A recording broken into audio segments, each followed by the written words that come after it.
it's Jen from Peanut Butter Runner. I wanted to check in with you guys today through a video post since my last couple of days of posting have been a little blah, and you can see my smiling face because I am happy. So let's go ahead and jump right into the questions. I got a lot of great feedback on Facebook and Twitter, so thank you guys for engaging with me and asking me these questions. I love to answer them. So we're going to start out. I got a couple questions on dealing with exercise, lack of motivation, and funks. The first is from Laura. She just ran her first half marathon a little over a month ago and hasn't felt like running since. And then Callie says, I'm with Laura. I consistently work out, but now I feel like my workouts are lacking that oomph and motivation, inspiration. So I want to bring up 2 points here. The first is your exercise funk might be because you need to take a break or a step back from training, and I would say that probably applies to Laura. The second would be you're in an exercise funk because you need to be challenged in a different way and you're just ready to step it up or just do something different, and that would be for Callie. So I think you have to examine what you've been doing and what you want to be doing. So for Laura, it was a big deal to run her first half marathon. I mean, that takes a lot of training, a lot of dedication, a lot of following a schedule. So she's just dealing with, oh my God, I just need a break from having to follow this training schedule. And maybe that's when you take a step back and you focus on running just for pleasure or going to yoga or meeting a friend for a walk. Where for Callie, she's just feeling really like lack of motivation. I'm bored with my workout. For her, it might be good to try something new. Maybe go to a bar class, try CrossFit, just something that's different, or sign up for a race if you like to run, give yourself a new goal. So that's kind of my suggestion for the two of them dealing with their unique exercise workout funks. And just understand that we all go through them and it's totally okay. It'll bounce back. Next is from Jill regarding CrossFit. I got several CrossFit questions, and she wants to know, is the paleo diet really necessary to follow while doing CrossFit? And I say no, no, no, and no. I don't eat paleo, and I would say that the majority of the members at our CrossFit gym are not paleo. That being said, doing CrossFit has opened me up to more just eating clean, but I'm never going to do strict paleo elimination diet. I think that you have to figure out what diet works best for you in regards to your performance and your energy and your stamina and what feels best, because every single person is different in their dietary needs. Jill also said, if I'm doing CrossFit 5 times a week, should I be doing anything additional like running, walking, biking? I would say, Jill, that you definitely, if you're a 5-time-a-weeker, that's a high level of CrossFit. For me, my body can only handle 2 to 3 CrossFit workouts a week, so I do supplement with some extra running and just less intense exercises. For you, I would say on those days that you're off from CrossFit, either take a complete rest day or really focus on your mobility and be working on yoga, stretching, foam rolling, just something really low impact that's good and therapeutic. And then last, Jill said, how important is it to use Progenics brand of supplements while doing CrossFit? I really don't have any knowledge around Progenics. I don't supplement other than occasionally putting some protein powder in my shakes. I just try to get all the nutrients that I need from my diet, and that's kind of where I am with that, so I can't speak to you from any kind of knowledge base on that. And then we'll stay on the CrossFit trend. A firework in progress asked, I'd like to hear some tips on getting into CrossFit. I've never tried it, and it's something that I'm considering. Getting into CrossFit is much like, I would say, getting into anything else. You just have to try it. So what I would recommend is just kind of asking around for recommendations for a gym and then reaching out to those gyms, stopping by, checking out the facility, talking to some of the trainers, and seeing if they offer a beginner's course or a first time for free class. Most CrossFit gyms do that so that you can kind of get a taste for what CrossFit is. And then what's really important once you do make the decision that this is something that I want to pursue and try is having a really open mind about it and just doing the best that you can. It's the same as people that ask me, how do I get into yoga? I don't know how to do any of these poses. Same thing for CrossFit. It just takes time. You cannot be good at it right out the gate. You're not going to know how to do every lift expertly, or you're not going to be the fastest runner. But what you will learn from CrossFit is how different everybody is in their skill sets.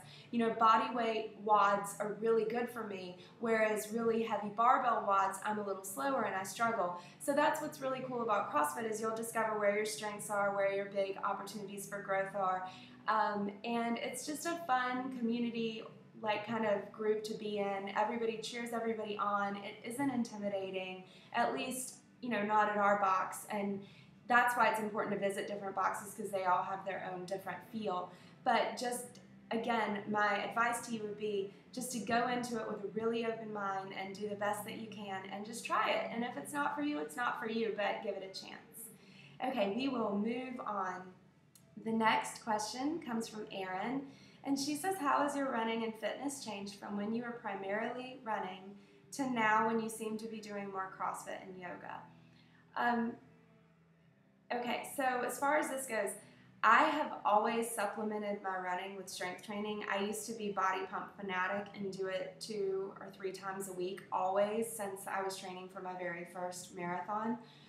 So I've always supplemented my running, well, since I've been training for distance races, with some strength training, and I think that that really helps as far as just having the strong muscles to help support your training in the higher volume of miles. And the yoga I added in when I was training for my second marathon because I was injured all the time. So I would say that CrossFit has helped me become probably a faster runner in regards to things like a 5K where it's a sprint, because we do so much high intensity training and training at high heart rate levels. Yoga has helped more with just helping me feel more relaxed, less tight when I'm running. I think I said this in my last video post, but if I go a couple weeks without doing yoga and try to go for a run, everything feels locked up. So it's just a good way to, the CrossFit is good for helping with the high intensity training. Strength training is good for just building stronger muscles, and the yoga is good for increasing your flexibility so you can run more injury free. Next question. I got 2 questions in regards to injuries and working out. The first is from Annie's Cooking Lab, and she said, I'd love tips on how to stay motivated and exercise, eat well when nursing a mild injury and unable to do her regular routine. And Katie also asked options for keeping up your workouts while dealing with a knee injury. I think the first thing is to take in account what your injury is and what your limitations are, and then kind of formulate your plan from there. Most people, when you're injured, you're not totally sidelined on the couch. There's still something you can do, whether it's just easing back to walking or fast walking, or if you do feel comfortable swimming. I am the biggest advocate of getting in the pool when your body is injured, like with Katie's knee injury. Some swimming might be really nice for her, even if it's just pulley work and she can't even kick with her legs. It's just a nice therapeutic workout for you. But I would say that in general, just dealing with injuries, tell yourself that the faster you treat an injury and the more acute an injury is, the better chance it has to heal. So you mentally just have to give your body permission to heal and take care of yourself, and to give yourself a break and not stress out about not holding up to your normal routine. And then just explore things that do feel good for you. Again, Katie, with your knee injury, maybe you take it as an opportunity to focus on upper body strength, and you do a lot of push-ups and pull-ups and chest work, and you kind of get out of your legs for a little while and focus on upper body and core, because that is something that's weak in a lot of women. So that would be my advice there.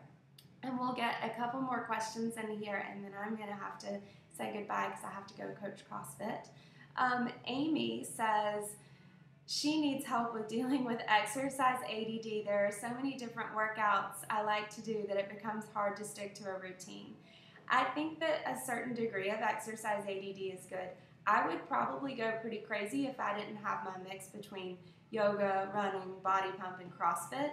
If I just did CrossFit all the time, I would hurt. I would be kind of bored. It's just, I need that variety. So it's okay to have variety, but give yourself some parameters around it. Like maybe say, this is kind of what I do. I say 2 to 3 times a week I'm going to do a strength-based workout. Maybe that's CrossFit, or maybe that's body pump, or maybe I'm just going to lift on my own in the gym. But 2 to 3 times a week we're going to try to get some strength in.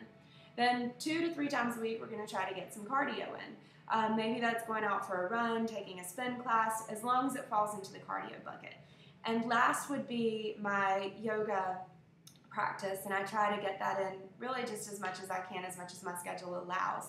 And I do usually feel like yoga is really good active rest for me, and it doesn't beat up my body the way that running and strength training can.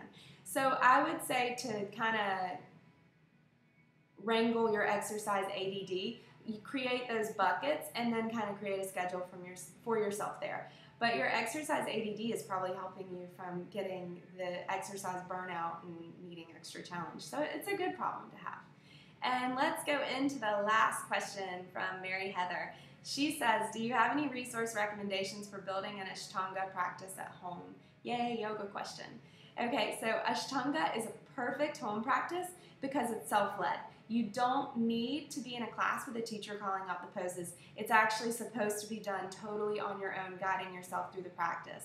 That being said, it is great to start out with a teacher just so that they can really help you with your form and adjustments and all that. But if that isn't a possibility for you, I recommend committing the primary series to memory. I used to just repeat it in my head all the time. This is sad, but it used to be the way I would put myself to sleep at night, and still if I can't sleep and I wake up in the middle of the night, I'll start going through primary series in my head because it's so meditative and it's so the same thing every time that it just helps me take my mind off of everything else and relax. So commit the primary series to mind, even if you just start learning it in little chunks. And also, I would check out Kino McGregor. She's a really big Ashtangi. She has a video that takes you through all of primary series, so that would be a great resource to have at home as well. And they make all kinds of big charts of primary series that you can print off and like put at the top of your mat so you can have those reminders for what it is. And I would just set realistic goals for how many practices you're going to try to get in a week, and you'll find that your body will start craving it, and it'll be your meditation for the day. I really need to get back into my Ashtanga practice. That's a goal of mine, just for kind of expanding my yoga again, because I've really let that slip. But anyway, like I said, I've got to run and coach CrossFit. I'm in my orange and wrap up my day. So I hope that this has been beneficial for you guys. I got a lot more questions, so I'll try to check in via video again maybe next week. Again, thank you all so much for your suggestions and for engaging and connecting with me. Have a wonderful day, and I'll talk to you guys again soon.